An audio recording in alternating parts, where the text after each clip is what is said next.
Ассалому алайкум бинандагони гиромӣ. Надидам нагӯед, нашунидам нагӯед.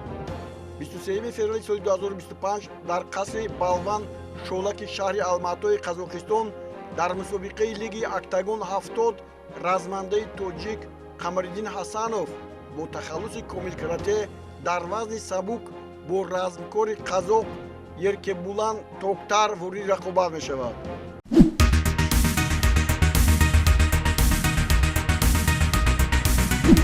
ва озмоӣ аз 5 раунд иборат буда ғолиб соҳиби камарбанди чемпионӣ хоҳад шуд.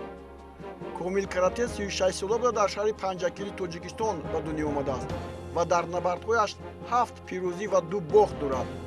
29 декабри соли 2024 дар ҳумо аренаи шаҳри Тошканд бо усули буғӣ кардан дар давоми 4 дақиқаи 19 сония размандаи ӯзбек Рустам Мирзораҳимовро мубталои шикаст кард. дар соли 2024 рақобати ӯ бо Одилхон Камолов аз Ӯзбекистон, ки моҳи октябри гузашта буд, набарди беҳтарини октагон дар тамоми сол эълон гардид.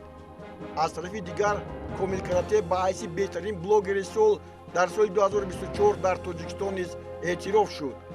ба ғайр аз он ки набардҳояшро ӯ дилкашу муҷалло барпо мекунад, дар рафти мусобиқа лаҳзаҳоеро ба вуҷуд меоварад, ки боиси завқи тамошобинону мухлисони сершумораш мегардад. Қамариддин Ҳасанов соли 2024 боз як ҷанговари ӯзбек Мансур Отаҷоновро аз Ӯзбекистон шикаст дод. Нуржан Шудабаев ҳам аз Қазоқистон тоби паҳлавони моро надошт ва шикаст хӯрд. танҳо дар оғози соли гузашта дар октагон 55 ба Марсел Нурланбекови қирғиз муяссар шуд, ки ҷанговари тоҷик комилкаратеро бо баҳои кули доварон мағлуб намояд. комилкарате дар 4 вухӯрӣ пеш аз муҳлат ҳарифонашро маҷбур кардааст, ки таслим шаванд.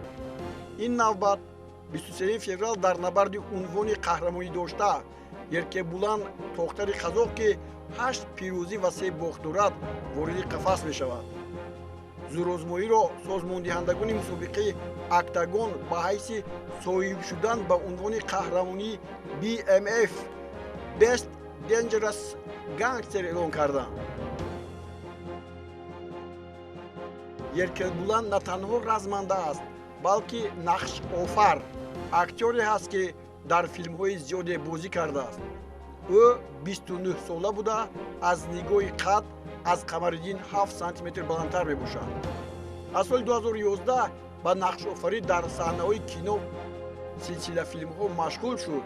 ба муҳорибаҳои омехтаи касбӣ аз соли 2021 ва хусан лигаи октагон шомил шуд. касбаш муаллим аст. ӯ дар филиали мактаби телевизион ва кинои Санкт-Петербурги Алмато кор мекунад.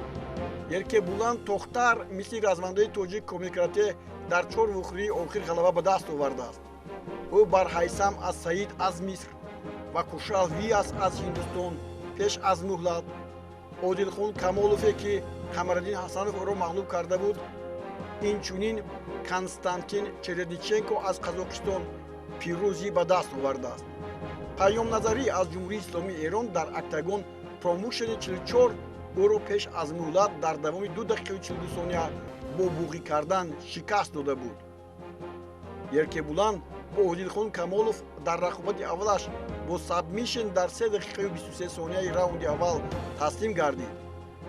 ҳоло размандаи тоҷик Қамариддин Ҳасанов комилкарате бо тамоми ҳастӣ омода мешавад то аввалин унвони қаҳрамониашро ба даст орад.